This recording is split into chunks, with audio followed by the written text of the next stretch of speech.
Começa agora, Fábrica de Podcast. Um canal especialista em gravação que vai ajudar você a montar seu podcast seguindo os padrões das plataformas.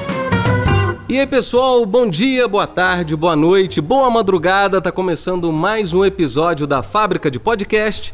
E hoje eu tenho um entrevistado bem bacana, que na verdade eu não vou chamar de entrevistado, não vou chamar de bate-papo, um cara sensacional. E ele vai falar sobre cozinha. Fábrica de Podcast. Propague suas ideias. Eu tô aqui com o Sandro Massa, da cidade de Divinópolis. O Sandro Massa é gastrônomo, não é isso, Sandro? Tudo bem, Sandro? Como é que tá? Mesmo. Tudo bem, Alex. Um prazer estar aqui falando com você. Ah, beleza, cara. Sempre bom falar sobre comida, né? Sempre bom, né? Comida e bebida. É. Bom, eu queria que você falasse um pouquinho para nós, Sandro, sobre a sua trajetória com relação a esse universo gastronômico e qual linha, né, que você costuma seguir no ramo da alimentação. Aí. Então, Alex, eu acho que eu nasci um pouco no meio da gastronomia, né? Meu avô era cozinheiro, minha mãe, minhas tias, e a minha família sempre teve essa cultura de cozinha, de cozinhar muito, de cozinhar no final de semana, de eventos com muita comida. Uhum. E eu sempre gostei da cozinha. Na minha adolescência, eu costumo brincar que eu queria estar no meio da turma, né? E eu tentei aprender a tocar violão. Ah, legal. Meus amigos tocavam violão, uhum, e eram convidados para as festas e eu também quero. E eu não tinha dom para isso, cara. Sim. E depois eu comecei a perceber que nessa mesma época eu era sempre o cozinheiro da turma. E tocava o violão? O violão não cheguei, eu cheguei a Chegou a arranhar. Cheguei a arranhar. Mas eu não fiz muito sucesso no violão, não. Aí eu era o churrasqueiro da turma, festinha da escola, eu gostava, automaticamente eu tomava frente para fazer as compras, para decidir o cardápio. Uhum. E quando ia pro sítio final de semana, aí a gente já foi ficando com mais jovem, com mais idade, já ia pro sítio final de semana com a turma. Sim. Eu que assumia a cozinha e assim, foi naturalmente, sabe? Eu me vi naturalmente entrando no mundo da gastronomia nessa Sim, fase. Graças a uma questão de raiz, né, familiar, onde se reuniam para cozinhar e o violão deu errado, né? O violão falhou. Foi uma boa para você, né? No caso, para mim não, porque violão é a minha vida. Bom, mas com relação a isso, você cozinhava qualquer coisa, né, nesses eventos, com os amigos e tudo?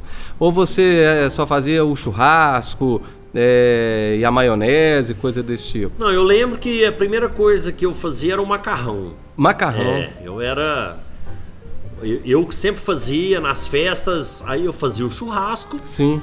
E no final eu sempre fazia um macarrão. Então a gente ia pro sítio no final de semana, saía com a turma, eu já sempre tomava frente e o pessoal já me cobrava. O Sandro vai fazer uma macarronada e tal. E aí, depois eu tive uma oportunidade, né? E sempre trabalhando com meu pai, mas eu não... Meu pai tem um comércio já há 40 anos aqui em Divinópolis. E desde criança a gente cresceu, eu e minha irmã crescemos dentro do comércio, né? Já trabalhávamos assim, informalmente, né? Fazia cobrança, serviço de banco, desde criança. Eu comecei a trabalhar com 12 anos de idade e eu acho que isso não me afetou em nada de ruim, né? Só me trouxe coisas boas. Exatamente, né? A gente vai adquirindo algumas experiências. Sim, ali com no certeza. Comércio, né? E eu tinha um cunhado, na época, isso há uns 15 anos atrás, que ele trabalhava com gastronomia, ele fazia eventos de gastronomia. Uhum. E ele me convidou, ele fazia um evento por ano. Sim. E ele me convidou, vamos me ajudar no evento? Vamos, né? Você me ajuda nisso, você me ajuda a organizar e tal. E eu tinha muito prazer em fazer isso. Foi te dando gosto, né? Foi me dando gosto. Então eu trabalhava com meu pai e à noite eu ia trabalhar com esse meu ex-cunhado. E aí depois eu comecei a fazer... Nós tivemos um grupo. E aí já com uns 30 anos de idade, eu e meus amigos, nós criamos um grupo que chamava Frango Online. Frango Online? Frango Online, que era o seguinte, era a turma só de homens. Há quantos anos isso? Ah, isso já tem uns 12 anos. E online por causa da internet? Por causa da internet, já na época era no MSN, Orkut. MSN, que legal. né? Uhum. Que a gente tinha uma comunidade no Orkut e tinha no MSN. O que acontecia? Todo mundo solteiro. Mas não tinha nada de comercial nisso, não? Não, a princípio era não. Um grupo de amigos querendo comer. A princípio não. Né? Era um grupo de amigos que, final de semana, todo mundo solteiro e ia pra farra. Vão comer. E na segunda-feira... Comer e beber, né? Não, Mas era só beber. Comer mesmo. Final de semana era só beber. Ah, tá. E na segunda-feira a gente reunia pra fazer a resenha do final de semana. Entendi. Aí que entrava comigo. E aí só podia ir os homens, né, da turma. E aí a gente reunia pra cozinhar na casa de alguém, no sítio de alguém, em algum lugar, na segunda-feira, que era pra fazer a resenha do final de semana. Como é que foi o final de semana? Né? Final de semana eu quebrei o pau ali e tal, era aquela resenha. E aí a gente fazia um frango caipira na segunda-feira. Bom demais. E as meninas da turma ficavam doidas pra poder ir também, mas a gente não deixava, que era só os homens. Mas a gente postava as fotos no Orkut. Pecado, hein, cara? Na comunidade Quer comer do frango, Orkut, vai só ver a foto. E por isso criou-se o Frango Online, Entendi. né? Porque na segunda-feira, depois veio o Facebook. Mas não sobrava não uma beiradinha no Tapoé pra levar pras mulheres, não? Não sobrava nada. Era a turma mesmo, a gente bebia uma cachaça, tem alguns amigos que tocam viola, que cantam. Legal. E a gente gostava muito do fogão a lenha, de tocar uma moda de viola. E eu cozinhava, mais outros amigos, inclusive alguns que eu aprendi muito com eles. E aí, esse grupo foi fortalecendo. Eu me lembro que numa época das eleições, esse grupo estava tão fortalecido que todo mundo queria participar. E a gente tinha, assim, um certo critério, né? Tinha que ser indicado, tal. Começou a crescer demais o grupo. A gente chegou a fazer reuniões para 50 pessoas, 40 pessoas. E a gente percebeu, e cada dia, e meus amigos que estavam mais em contato com música, então sempre tinha um músico diferente, uma dupla sertaneja. E você era o líder desse grupo ou não? Não tinha um líder? Não, tinha alguns líderes. Entendi. Era eu e mais uns dois que tomava frente mais disso frente, tudo né? aí. Eu tomava mais frente da parte de gastronomia, outro tomava mais frente de onde ia ser, o outro tomava mais frente de levar uns músicos. E a gente começou a perceber, uma época das eleições, que os políticos queriam participar.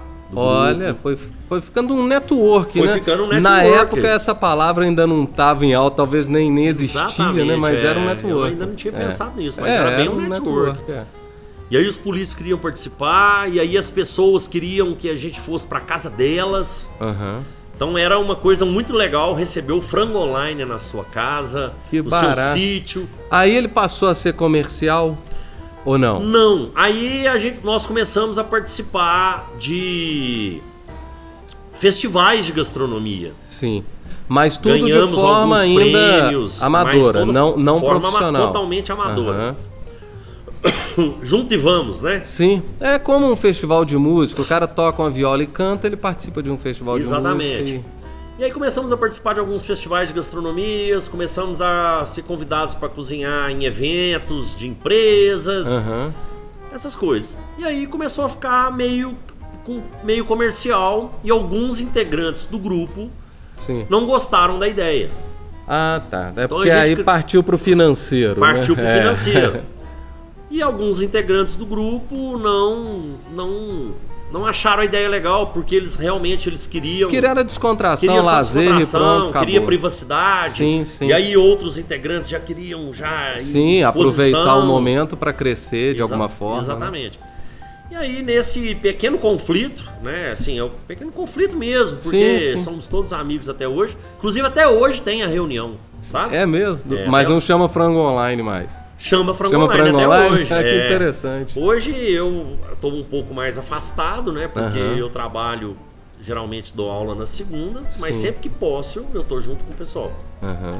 E aí, no meio desse pequeno conflito, eu decidi tomar o meu rumo na gastronomia. Foi uma impulsão para mim, Sim. esse grupo de amigos. E aí eu falei com eles, ó, galera, você respeita todo mundo me respeita, mas eu vou tocar o meu bar. Sim, claro. Né? Isso fomentou em você esse desejo, né? Exatamente. Foi um gatilho para que você... E foi muito importante. Sim, né? claro. Né? Faz parte muito da minha história. Inclusive, sempre eu cito esses... Você deve muito, né, a isso tudo. E sempre cito esses meus amigos, Sim. né, nessa trajetória. A partir desse momento, eu comecei a me especializar. Estudei gastronomia, comecei a fazer cursos de gastronomia, comecei a trabalhar mais em eventos, comecei a ser convidados para eventos. Aham. Criei um projeto de personal chef, comecei a cozinhar na casa das pessoas. Legal, interessante. Né? Aí já comecei a cobrar disso. E Sim, trabalhando com sim. meu pai e fazendo isso paralelamente. Isso há uns 10 anos atrás? Há uns 10 anos atrás. Aham. Teve uma época que aí eu já não estava tão feliz lá na empresa do meu pai e, consequentemente, meu pai também não muito feliz comigo lá, né? Sim, vira um ciclo vicioso. Vira um ciclo vicioso. E eu já me aprofundando mais na gastronomia, resolvi trabalhar com meu pai meio horário. E me dedicar à gastronomia. E eu trabalhava ainda com esse meu ex-cunhado, o projeto dele cresceu muito, foi para outras cidades e eu fui junto. Sim. A gente começou a atender projetos para o Sebrae, para o Senac, Interessante. né? E aí eu fui me profissionalizando, aí comecei a trabalhar, dar consultoria para os restaurantes. E eu me lembro que em 2012, meus amigos me pediam, pô, dá um curso de culinária, né? Ainda era muito raro essa modalidade de trabalho, né? Sim. Tipo, dar cursos de culinária aqui em Divinópolis. Hoje isso expandiu e talvez você seja o pioneiro, né? Talvez você seja o pai disso eu tudo, acho né? que tinham até outras pessoas na época, mas tá. era bem mais acanhado, né? Entendi. Na época. E inclusive eu fiz curso com outras pessoas. Sim. E eu comecei a dar aula, montei a primeira turma, fiz uma parceria com um amigo que tinha um restaurante. Aham. Vou montar uma turma, montei a primeira turma e de lá eu não parei mais. Então, Interessante. assim, eu costumo contabilizar os meus alunos de curso, sabe? É claro que tô um pouco longe de ser exato, né? Mas Sim. eu sempre faço, dei um curso para 20 pessoas, Sim. dou um curso para 30, Soma lá na dou um sua curso tabelinha, blá, blá, blá, blá. Então eu já dei um curso, claro, porque teve pessoas que já repetiram, já fizeram várias aulas, mas eu já somei mais de 8 mil inscrições. Caramba, nos legal cursos. demais. E aí, a princípio, o curso que eu dava era cozinha bem prática, que era a minha cozinha que eu sabia, Sim. né? Que eram as receitas do frango online. Como se você estivesse cozinhando em casa, pra você, pra sua família, né? Para os amigos. Eu fazia umas coisas muito gostosas que o pessoal elogiava, né? E eu acreditava que eram Sim. muito gostosas e comecei a criar receitas em cima disso. Sim. Então eu fazia uma parmegiana, fazia uma macarronada, fazia... Não, e é tão interessante, né? Porque quando você fala em parmegiana, quando você fala em macarronada, são pratos extremamente simples, né? Você pensa assim, macarronada é simples, é macarrão, molho, carne, né?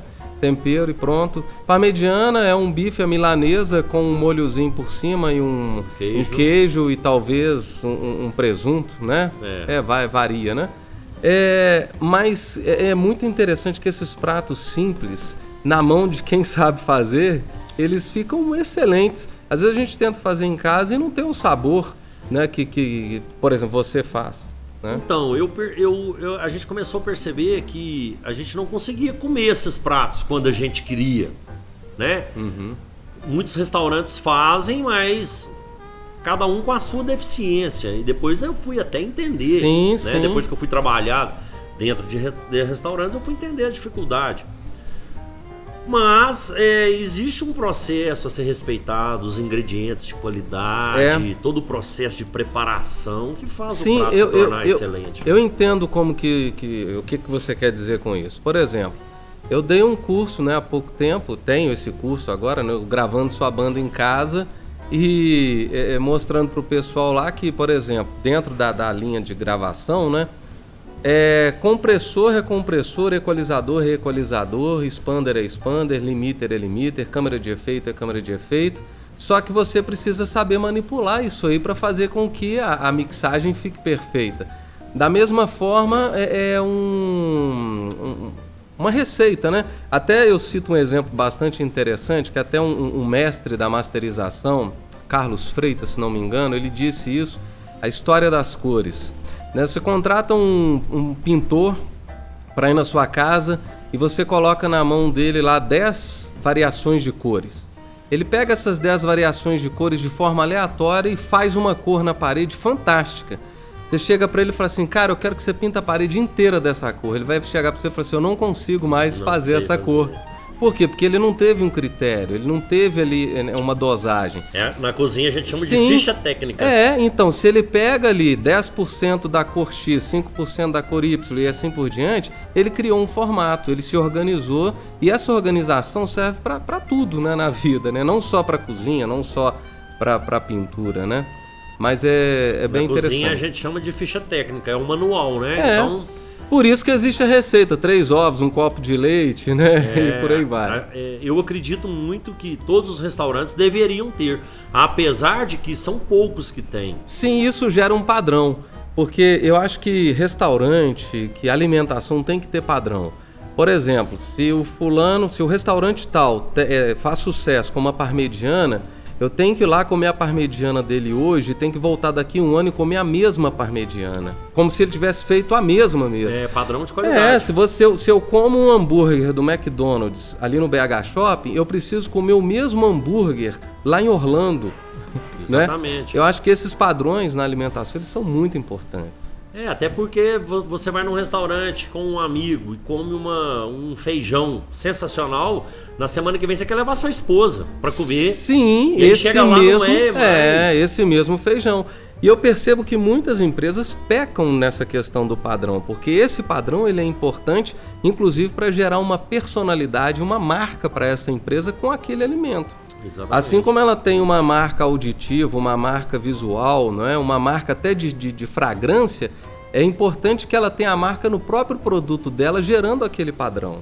Né? Isso é importantíssimo. Esse é hoje dos meus trabalhos, né? Que eu trabalho com consultoria para restaurantes. Sim, eu até ia te perguntar a respeito disso. Eu já dei consultoria para mais de 80 restaurantes. Você percebe que eu sou muito apegado aos números, né? Sim, isso é legal. Mas é bom você ter número. É o que a gente está falando da organização das tintas ali. Se você tem um número para passar, você passa segurança. Exatamente. Né? É o meu cartão de visita. Sim, eu não vou citar nomes não, né? Porque não é o objetivo. Mas eu fui matricular o meu filho para um cursinho. Eu cheguei no cursinho e falei, você tem números para me passar de aprovados? Nossa ficha foi apagada, que não sei o que tem, mas a gente tem um contingente legal, papai. Não me deu números. Eu fui numa outra empresa que, inclusive, o curso era mais barato e eles tinham um número para me passar. Eu fui no que tinha número. Ele me passou segurança, é óbvio, isso é sem dúvida, né? E hoje eu trabalho muito, né, com restaurantes, dando consultoria, e daqui a pouco eu vou falar um pouco sobre essa metodologia de consultoria, o tanto que isso é importante para um restaurante. Sim. E há alguns anos atrás também eu tive a ideia de construir a nossa cozinha. Que estamos nela nesse momento. Inclusive você já veio aqui outras vezes. Sim, curso de hambúrguer, né? Sempre um prazer. Gente, eu ia comentar no início, né? Acabei me esquecendo, foi bom que o Sandro comentou. A gente está dentro do ambiente dele, nossa cozinha. Hoje gravando com 2 microfones de estúdio, né? Que é importante citar isso também para que você saiba como é que está sendo gerado esse áudio, né? E sem nenhum tratamento acústico aqui não. Exatamente. A gente tá aqui... Mas isso aí, está na nossa cozinha, você criou a nossa cozinha, né? Criei a nossa cozinha, que a ideia principal foi um lugar para me dar meus cursos. Sim. eu tava dando muitos cursos e cada dia num lugar diferente, senti uma dificuldade muito grande de carregar minhas coisas, colocar no carro. Tinha lugar que eu tinha que levar um fogão, tinha lugar que eu tinha que levar caixa térmica. E eu fazia eventos também, na minha casa tava virando uma bagunça. Na época eu ainda morava com a minha mãe, então era um conflito em casa muito grande, porque e tem que separar a isso, geladeira né? da minha mãe ficava cheia de coisa dos meus eventos e aquelas coisas, e eu precisava de um espaço para mim, para me organizar minhas coisas. E aí eu decidi construir a nossa cozinha, né? Eu peguei um imóvel da minha família, do nada. Isso é bom demais, né? Que eu ia te perguntar se você paga aluguel aqui, se é um eu móvel. pago, Não, sim. não, eu não pago, mas a nossa cozinha paga para mim. Sim, é muito bacana isso é muito legal. Autossuficiência. Eu não pago, né? eu recebo. É claro. Mas eu construí todo esse espaço, né, com uma certa dificuldade, que é trabalhando fora, dando aula à noite e construindo. Algumas vezes eu tive que parar. E no meio do projeto, algumas empresas se antenaram para a ideia. Sim, eu já ia te perguntar se você teve alguns patrocínios aqui dentro, Tive né? alguns patrocínios. Na verdade, você tem alguns patrocínios, né? Tenho vários patrocínios, tenho vários contratos com empresas. Sim. E as empresas se antenaram para o projeto e decidiram investir. Eu fiz uma proposta para algumas empresas. Sim. E assim, eu tenho muito orgulho de falar que as primeiras 4 empresas que eu visitei, eu fiz o presentation da minha proposta, eu mandei fazer 10. Falei, eu vou fazer 10, vou visitar 4 empresas. Sim. Né, vou visitar as 10 empresas e depois, se precisar, eu faço mais 10, porque era caro um livro que eu fiz. Sim. E as primeiras 4 empresas que eu visitei, eu consegui fechar um negócio e sobraram 6. Tem visão, né? Sobraram 6 projetos na só. gaveta que não precisou ser usado. Então, assim, realmente foi um projeto que foi uma ideia muito boa, né? Claro, a gente vai colhendo as ideias, vai somando as ideias de alguns lugares que a gente vê. Não era um projeto que não tinha na cidade, não tem ainda, né? Você é único, sem dúvida. Então hoje a gente tem esse espaço com 2 cozinhas. Eu tenho uma cozinha industrial, tenho uma cook show com... Sim, né? Onde você apresenta, dá o seu curso, né? Com uma parrilha argentina. Né? Tem uma televisão de 70 polegadas onde eu projeto meus cursos, né? Eu tenho uma câmera em cima do meu fogão que projeta na televisão. E tem um espaço para 70 pessoas, onde eu não faço só os cursos, mas eventos. Sim. E você aluga aqui também para eventos particulares? Eventos particulares, eu faço aniversários, casamentos, mas o meu foco maior hoje é o eventos para as empresas. Sim. Então as empresas fazem treinamentos, confraternizações, trazem clientes para apresentar produtos, né? Então hoje a gente tem uma demanda...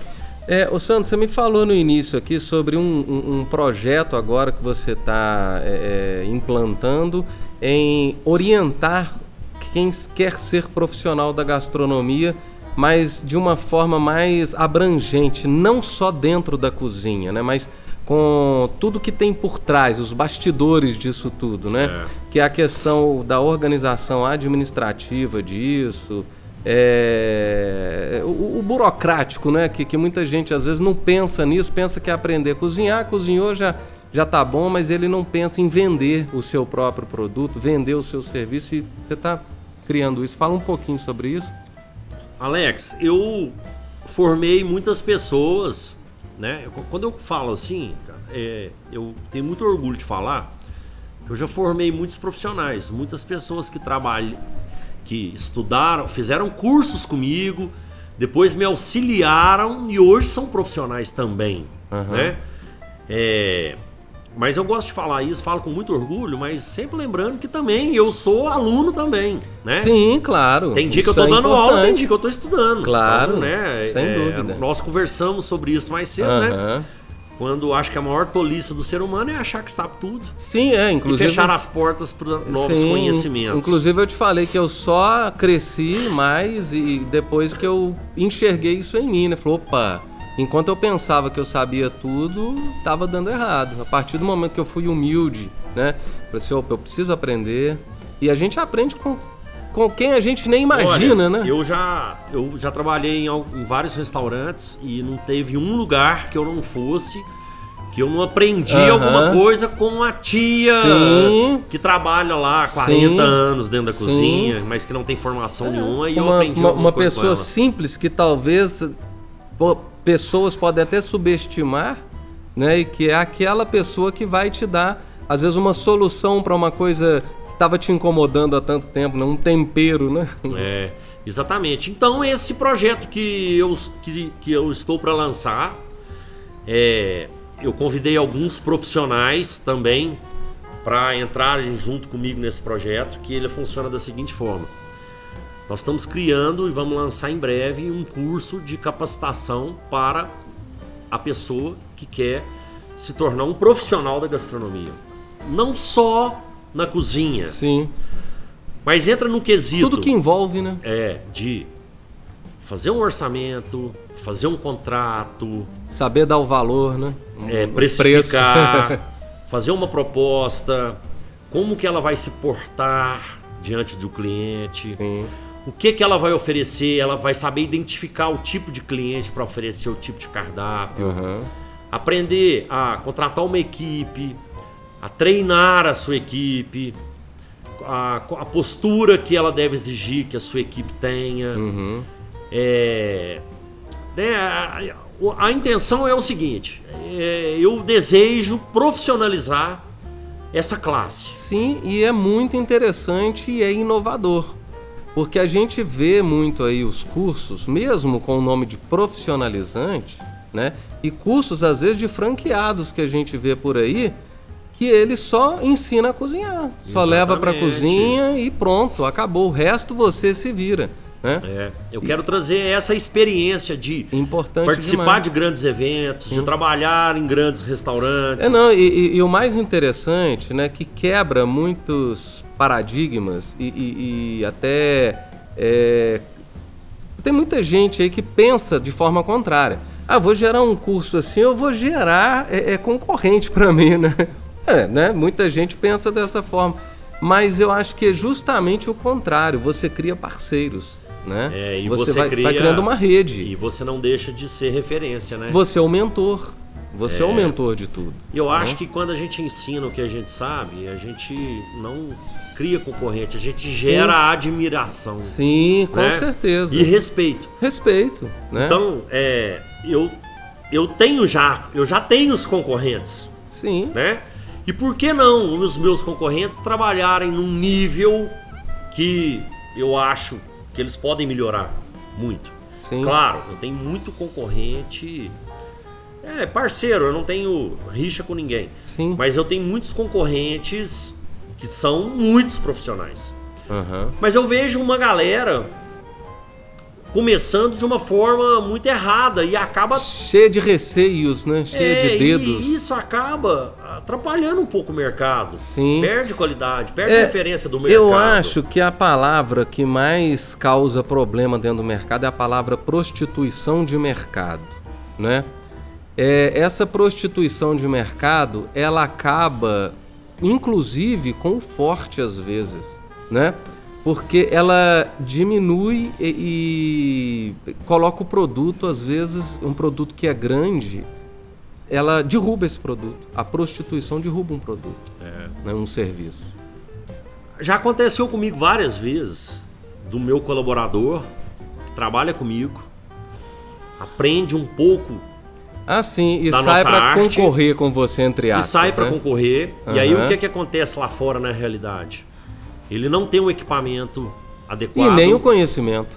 Não tem um conhecimento, não cobra o valor necessário para servir bons produtos. Sim.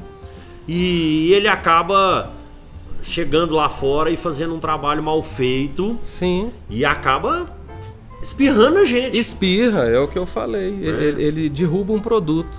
Ele espirra na gente, porque a pessoa pode falar assim, pô, esse cara aí que trabalhava com o Sandro Massa...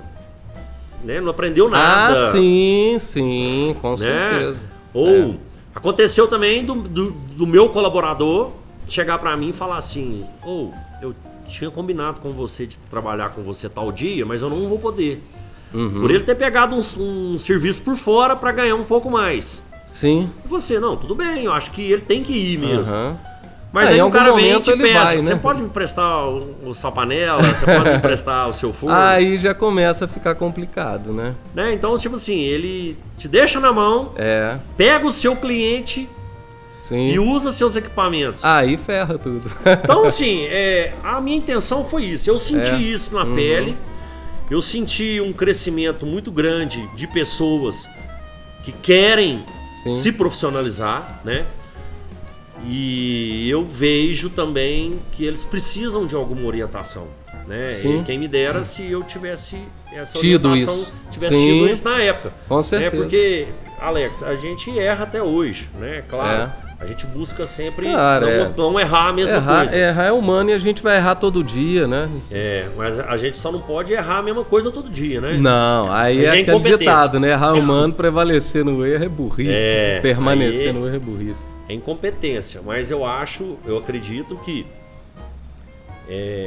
eu tenho muita coisa para falar para esses caras, para essa galera que está começando, alguns atalhos para eles, porque com certeza eles vão vencer, né? Alguns vão desistir e alguns vão vencer, então se eu puder dar esse apoio para eles, tem a questão da aptidão e do dom, né? Quem tem o dom, quem tem a aptidão vai seguir. Quem não tem vai esbarrar com alguma coisa no caminho e vai ver que não é. A disciplina é importantíssima, né? Sem dúvida. Bom, é legal demais esse seu curso, é inovador. Eu acho assim que vai te gerar muitos parceiros, né, ao seu redor. Bom, eu quero aproveitar aqui para falar sobre alguns mitos e verdades, né, dentro principalmente da carne, né? Por exemplo, carne mal passada, carne bem passada, né? O pessoal fala que aquela substância que sai da carne mal passada é sangue, né? E eu já ouvi você em curso falando que aquilo não é sangue. O que é aquela substância saindo da carne mal passada? Geralmente quando se abate o animal, a primeira coisa que se faz é drenar o sangue, né? Então aquele suco que vem na carne, aquilo não é sangue, aquilo é mioglobina, é uma proteína, né? Mas aquela proteína, ela tá cozida ou ela tá crua? Aquela proteína é crua. Ela é crua. Ela é crua, né? Ah, tá. E aí, essa proteína é como se fosse o suco da laranja, que eu costumo dizer, né? Sim. A arte da carne é você fazer a cocção na carne e tentar manter o máximo de suculência na carne. Sim. Certo? Sim, certo. A não ser por alguns casos, né? Como a carne seca. Claro, né? Tem alguns casos, né? Mas geralmente a gente faz a carne tentando manter o máximo a suculência lá dentro, porque a carne vai ficar mais saborosa. Sim, mas por exemplo, isso é uma questão de regra às vezes, ou é uma questão de gosto? Existe um pecado, por exemplo, de alguém que não gosta de carne, entre aspas, né, que chama de sangrando, e prefere que essa substância, ao invés de vermelha, que seja marrom, né, que ela já vai estar cozida ali, acredito, né? Se eu estiver pecando aqui, me corrija. Existe algum pecado em cima disso? A pessoa fala assim, eu gosto dessa carne sem estar avermelhada, eu quero que esteja marrom, ela vai continuar macia, né?